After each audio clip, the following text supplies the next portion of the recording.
विष्णु भगवान की जय। एकादशी व्रत कथा।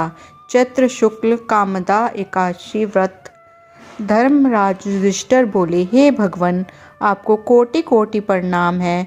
मैं आपसे प्रार्थना करता हूँ कि आप कृपा करके चैत्र मास की शुक्ल पक्ष की एकादशी का वर्णन कीजिए। श्री कृष्ण भगवान बोले, हे राजन, आप एक पुरानी कथा सुनिए जिसको वशिष्ठ जी ने राजा दिलीप से कही थी। राजा दिलीप ने पूछा कि गुरुदेव, चैत्र मास के शुक्ल पक्ष की एकादशी का क्या नाम है? इसमें किस देवता की पूजा होती है तथा उसकी विधि क्या है? सो अब आप कृपा पूर्ण की कहिए। महर्षि वशिष्ठ जी ने बोले, राजन, चैत्र मास के शुक्ल पक्ष की एकादशी का नाम कामदा है। ये पापों को नष्ट कर देती है, जैसे अग्नि सूखे का आष्ट आदि को जलाकर नष्ट कर देती है और पुण्य के प्रभाव से समस्त पापों को नष्ट हो जाते हैं और पुत्र की प्राप्ति होती है। उसके व्रत में कुपोनी छूट जाती है और अंत में स्वर्ग की प्राप्ति होती है। अब मैं इसका महत्व कहता हूँ, ध्यान पूर्वक सुनिए। प्राचीन काल में एक भोगापुर नामक नगर था। वहाँ पर अनेक ऐश्वर्य से युक्त पुंडरीक नामक एक राजा राज्य करता था। वहाँ अनेकों अप्सराएं, गंधर्व, किन्नर आदि वास करते थे। उसी जगह ललिता और ललित नामक स्त्री पुरुष अत्यंत वैभवशाली घर में निवास करते हुए विहार किया करते थे। वह दोनों एक दूसरे को बहुत प्रेम करते थे। असीर आपस में अलग हो जाने पर व्याकुल हो जाते थे। एक समय राजा पुंडरीक गंधर्व सहित सभा में शोभ्यमान थे। उस जगह ललित गंधर्व भी उसके साथ गाना गा रहा था। उसकी प्रियतमा ललिता उस जगह नहीं थी। उससे वह उसको याद करने के कारण अशुद्ध गाना गाने लगा। नागराज कर्कटक ने राजा पुंडरीक से उसकी शिकायत की।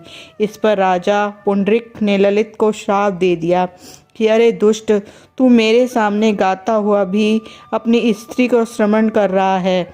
इससे तू कच्चे मांस और मनुष्य को खाने वाला होगा। तू महापापी है। अपने कर्म अब भी फल भोग। राजा पुंडरीक के श्राप से वह ललित गंधर्व उसी समय एक विकराल राक्षस हो गया। उसका मुख भयानक हो गया। उसके नेत्र सूर्य चंद्र के समान प्रतीप होने लगे। मुंह से अग्नि निकलने लगी। उसके सिर के बाल पर्वत पर उगने वाले वृक्षों के समान दिखाई देने लगे। उसकी भुजाएं 2 योजन लंबी हो गई।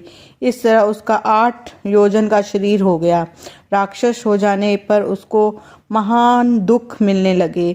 अपने कर्म का फल भोगने लगा। तब ललिता को अपने प्रीतम ललित को ऐसा हाल मालूम हुआ तो वह बहुत दुखी हुई। वह सदैव अपने पति के उद्धार के लिए विचार करने लगी कि मैं कहाँ जाऊँ, मैं क्या करूँ। वह राक्षस घोर वनों में रहने लगा और अनेक प्रकार के पाप करने लगा। उसकी स्त्री विलाप करती रहती। एक दिन वह अपने पति के पीछे पीछे घूमते घूमते विंध्याचल पर्वत चली गई। उस जगह श्रृंगी ऋषि का आश्रम देखा। वह शीघ्र ही उस आश्रम के पास गई और उस ऋषि के सम्मुख जाकर विनय करने लगी। उसने देखकर श्रृंगी ऋषि बोले कि हे सुभेगु, तुम कौन हो और यहाँ किस लिए आई हो? ललिता बोली, हे मुनि, मैं वीर धनव नामक गंधर्व की कन्या ललिता हूँ। मेरा पति राजा पुंडरीक के श्राप से एक भयानक राक्षस हो गया है। उससे मुझको महान दुख हो रहा है। आप उसे राक्षस योनि से छूटने की कोई श्रेष्ठ उपाय बताइए।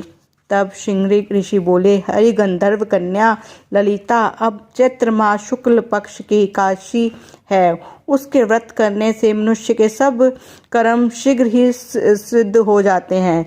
यदि तू उसके पुण्य को अपने पति को दोगी तो वह शीघ्र ही राक्षस योनि से छूट जाएगा और राजा का श्राप शांत हो जाएगा।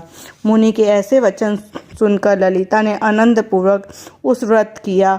द्वादशी के दिन ब्राह्मणों के सामने उस अपने व्रत का फल अपने पति को दे दिया और भगवान से प्रार्थना करने लगी, हे प्रभु, मैंने जो व्रत किया है उसका फल मेरे पति को मिले, जिससे उनकी राक्षस योनि शीघ्र छूट जाए। एकादशी का फल देते ही उसका पति राक्षस योनि से छूट गया और अपने पुराने स्वरूप को प्राप्त हुआ।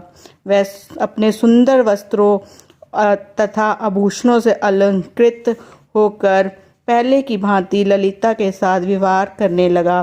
कामदा एकादशी के प्रभाव से वह पहले की भांति अधिक सुंदर हो गए और पुष्पक विमान पर बैठकर स्वर्ग चले गए। हे राजन, इस व्रत की विधि पूर्ण करने से समस्त पाप नष्ट हो जाते हैं। उसके व्रत से मनुष्य ब्रह्म हत्या इत्यादि के पाप और राक्षस आदि योनि छूट जाती है। संसार में इसकी कथा व महत्व श्रवण व पाठन से वाजपेयी यज्ञ का फल प्राप्त होता है। एकादशी व्रत कथा समाप्त। विष्णु भगवान की जय। बांके बिहारी लाल की जय।